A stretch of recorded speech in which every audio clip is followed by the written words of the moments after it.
اور قتل کے منصوبے بنا رہے تھے۔ ابو ذرا انہی تخریب کاروں کا سرغنہ تھا اور بربری قبیلے کا سردار بھی۔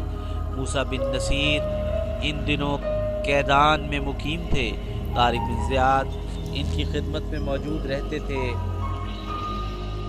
طارق بن زیاد ابھی سن بلوغ کو پہنچے ہی تھے اور دن رات بڑی محنت، کوشش اور لگن سے علم اور فنون سپاہ گری سیکھ رہے تھے۔ وہ ایک بڑی ہولناک رات تھی جب طوفان بڑے زوروں پر تھا، جس سے کئی تناور درخت جڑ سے اکھڑ کر زمین بوس ہو گئے۔ آسمان سیاہ بادلوں سے ڈھکا ہوا تھا۔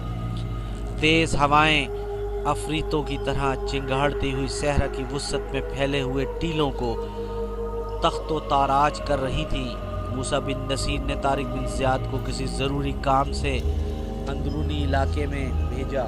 جب وہ واپس آ رہے تھے تو انہیں طوفان نے گھیر لیا اور ان کو ایک چھوٹی سی غار میں پناہ لینی پڑی۔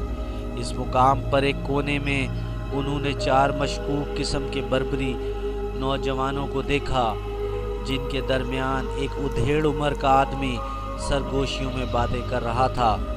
یہ نوجوان مسلح تھے اور ان کے ارادے نیک معلوم نہ ہوتے تھے۔ طارق بن زیاد کو ایسے موسم میں اس گروہ کی سرگوشیاں کچھ مشکوک معلوم ہوئیں تو اپنے آقا موسیٰ بن نصیر کے ساتھ رہ کر ہر چیز کو غور و خوض سے دیکھنے کے عادی ہو چکے تھے، لہٰذا وہ آہستہ آہستہ گھستے ہوئے ان مشکوک لوگوں کی جماعت کے قریب جا کر بیٹھ گئے اور انہوں نے اپنے کان ان آدمیوں کی سرگوشیوں پر لگا دیے۔ ادھیڑ عمر کا آدمی جو ابو ذرا تھا کہہ رہا تھا، بس تو یہ طے ہوا کہ یہ کام مکران ہی سر انجام دے گا اور ہم سب یہاں اس کا انتظار کریں گے۔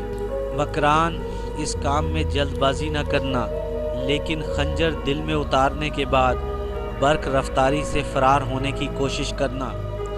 ابو ذرا کی اس گفتگو سے اب یہ راز طارق بن زیاد پر منکشف ہو چکا تھا کہ یہ لوگ کسی کے قتل کی سازش کر رہے ہیں اور اس کام کو سر انجام دینے کے لیے مکران نامی آدمی منتخب کیا گیا ہے۔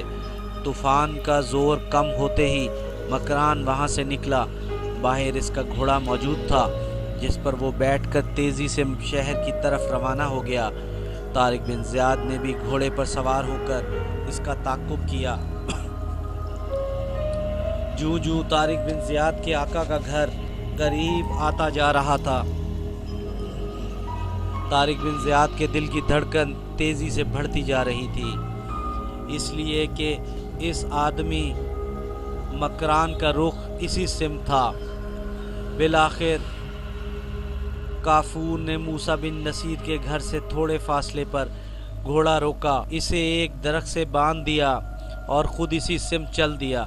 اب طارق بن زیاد کو یقین ہو گیا تھا کہ دال میں کچھ کالا نہیں بلکہ پوری دال کالی ہے، لہٰذا وہ چکر کاٹ کر دوسرے راستے موسیٰ بن نصیر کی حویلی میں داخل ہو گئے۔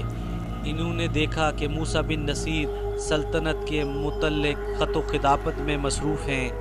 طارق بن زیاد دبے پاؤں جا کر ان کی مخصوص خوابگاہ میں داخل ہو گئے۔ انہوں نے بالکنی سے جھانک کر دیکھا کہ مکران بالکنی کے قریب کھڑے کھجور کے درخت پر چڑھ رہا ہے جو ایک اندھیرے کونے میں موجود تھا۔ طارق بن زیاد سمجھ گئے کہ یہ نامراد ان کے آقا کی خوابگاہ میں قتل کے ارادے سے آیا ہے۔ حق نمک ادا کرنے کا وقت آج آ پہنچا تھا۔ طارق بن زیاد نے جلتی شمع بجھا دی اور جلدی سے اپنے آقا موسیٰ بن نصیر کے بستر پر لیٹ گئے اور ایک ریشمی چادر سے منہ چھپا لیا۔ موسیٰ بن نصیر تھکے ہارے اپنی خوابگاہ میں داخل ہوئے اور اپنے بستر پر کسی کو موجود پا کر قدرے برہم ہو کر آگے بڑھے۔ پھر جو ہی انہوں نے بجھی ہوئی شمع روشن کی تو ایک دم زمین نے ان کے قدم پکڑ لیے۔ بستر پر لیٹے ہوئے شخص کے سینے میں دستے تک خنجر پیوست تھا۔ انہوں نے جلدی سے آگے بڑھ کر چادر ہٹائی تو دنگ رہ گئے۔ یہ تو کوئی سیاہ فام افریقی تھا۔ موسیٰ بن نصیر نے پریشانی سے چاروں طرف دیکھا اور پھر خراٹوں کی آواز سن کر بستر کے نیچے جھانکا جہاں کوئی آرام سے سو رہا تھا۔ موسیٰ بن نصیر نے اسے گھسیٹ کر باہر نکالا، پھر حیرت سے اسے جھنجھوڑ ڈالا۔ کیا دیکھتے ہیں، یہ تو ان کے اپنے ہی غلام طارق بن زیاد سو رہے ہیں۔ طارق بن زیاد کے جاگتے ہی موسیٰ بن نصیر نے ان سے صورتحال کے متعلق دریافت کیا تو طارق بن زیاد نے سارا ماجرا گوش گزار کر دیا۔ انہوں نے مکران نامی شخص کو، جو کہ ان کے آقا کو قتل کرنے کی نیت سے آیا تھا، قتل کر دیا تھا۔ موسیٰ بن نصیر کو صورتحال معلوم ہو جانے کے بعد طارق بن زیاد کی نشاندہی پر فوراً سازشی لوگوں کو گرفتار کر لیا گیا، لیکن ان کا سرغنہ ابو ذرا فرار ہونے میں کامیاب ہو گیا۔ اس واقعہ سے متاثر ہو کر موسیٰ بن نصیر نے طارق بن زیاد کو آزاد کر کے تنبہ کا حاکم مقرر کر دیا۔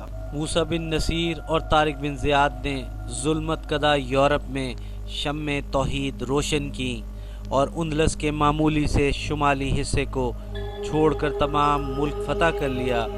گو کہ موسیٰ بن نصیر خود بھی فتح اندلس میں شریک تھے، لیکن پھر بھی اس فتح کا سہرا طارق بن زیاد ہی کے سر ہے، کیونکہ موسیٰ بن نصیر زیادہ تر افریقی مقبوضات و مفتوحات میں کارہائے نمایاں دکھاتے رہے تھے۔ زمانہ انحاط اندلس، جس زمانے کا حال ہم بیان کر رہے ہیں، یہ اندلس کے انحطاط کا دور ہے۔ سارا اندلس ایک عجیب عالم سے گزر رہا ہے۔ روسا کی زندگی کا مقصد سیر و شکار اور تفریح و عیاشی کے سوا کچھ نہیں۔ عوام حکومت کے شکنجے میں بری طرح جکڑے ہوئے ہیں، روزگار ناپید، انصاف معدوم، غربت اور افلاس کی گرم بازاری، اخلاقی اقدار کا فقدان۔ فوج کے سرداروں تک کا یہ عالم تھا کہ شراب اور عورت سے زیادہ کسی چیز کو عزیز نہیں رکھتے تھے۔ ان کے وقت کا بڑا حصہ انہی مشغلوں میں بسر ہوتا تھا۔ بادشاہ وقت روڈرک ایک غاصب بادشاہ تھا۔ یہ اصل خانوادہ شاہی کو برطرف کر کے خود بادشاہ بن بیٹھا تھا، اور تخت حکومت پر بیٹھتے ہی اس نے شراب و جمال اور شباب و عیش کو اپنا مشغلہ حیات بنا لیا تھا۔ شاہی محل میں کبھی یہ نہیں سوچا جاتا تھا کہ عوام کا معیار زندگی کس طرح بلند کیا جائے، ان کے حالات کس طرح سدھارے جائیں، انہیں مطمئن اور فارغ البال بنانے کا پروگرام کس طرح عمل میں لایا جائے، ان کے اندر حکومت کی دوستی اور وطن کی وفاداری کا جذبہ کس طرح پیدا کیا جائے۔ بلکہ بادشاہ سلامت کی محفل میں ہمیشہ جو باتیں زیر غور اور زیر بحث رہتی تھی وہ یہ کہ فلاں نواب کی مشوکہ کو کس طرح اڑایا جائے، اور فلاں نائٹ کی لڑکی پر کس طرح ڈوریں ڈالی جائیں، اور فلاں ملک کی پری چہرہ اور خوب رو عورتوں کو کنیز اور باندی کی حیثیت سے کس طرح حاصل کیا جائے۔ سارا محل مختلف ممالک کی اور خود اندلس کے مختلف قطعات کی حسین و جمیل، یکسر شباب و شراب، طرح دار اور نازک اندام، خوب رو اور حسین و جمیل لڑکیوں کو سے بھرا پڑا تھا، اور ان لڑکیوں کا صرف یہ کام تھا کہ بادشاہ کو اپنے رقص و نغمہ سے خوش رکھیں، اور جب اس کا جی رقص و نغمہ سے بھر جائے تو پھر اس کے حضور میں اپنے عش و ادا اور عصمت و آبرو کو بھی نہایت ادب اور اطاعت کے ساتھ پیش کر دیں۔ جو گرفتار لڑکیاں سرکشی اور تند خوئی کا مظاہرہ کرتی تھیں، ان پر رونٹے کھڑے کر دینے والے مظالم ڈھائے جاتے تھے، اور ایسی عبرت انگیز سزائیں دی جاتی تھی کہ یا تو انہیں جان سے ہاتھ دھونا پڑتا تھا یا متاع عصمت سے زیادہ آخری صورت پیش آتی تھی۔ کلیسا کا حال قصر شاہی سے بھی ابتر اور ضبو تھا۔ کہنے کو تو کلیسا روحانیت کا مرکز اور بھی حرام کاری کا اڈا بنا رکھا تھا۔ لوگ اپنی لڑکیوں اور بہنوں کو ننھے اس لیے بناتے تھے کہ وہ مقدس مریم کی طرح پاک دامنی کی زندگی بسر کریں، لیکن یہاں آنے کے بعد انہیں مقدس پادریوں کی بیچاریوں کی ذرا بھی پیش نہیں جاتی تھی۔ وہ لاکھ روئیں مچلیں، خود مادر محترم مریم کا واسطہ دیں، لیکن انہیں آخرکار اپنی سب سے بڑی اور قیمتی پونجی یعنی عصمت اتنی مضبوط و مستحکم تھی کہ بادشاہ اس وقت تک تخت حکومت پر بیٹھ سکتا تھا جب تک کلیسا کی سرپرستی اسے حاصل تھی۔ کلیسا کی مخالفت کر کے یا کلیسا کے اختلاف کا نشانہ بن کے وہ ایک منٹ بھی حکومت نہیں چلا سکتا تھا۔ پھر اس کے لیے دو ہی چارہ کار تھے، یا تخت حکومت سے دستبرداری یا ذلیل یہودیوں کی جائیدادیں ضبط کر لی جائیں، انہیں مجبور کیا جائے کہ پھر اس کے ساتھ کوئی رعایت نہیں کی جاتی بلکہ اس کا خاندان بھی تباہی اور بربادی کی۔ عوام کی جہالت سے کلیسا نے بہت زیادہ فائدہ اٹھایا تھا۔ غربت اور تباہ حالی کے باوجود آنکھ بند کر کے کلیسا کی بات مانتے تھے۔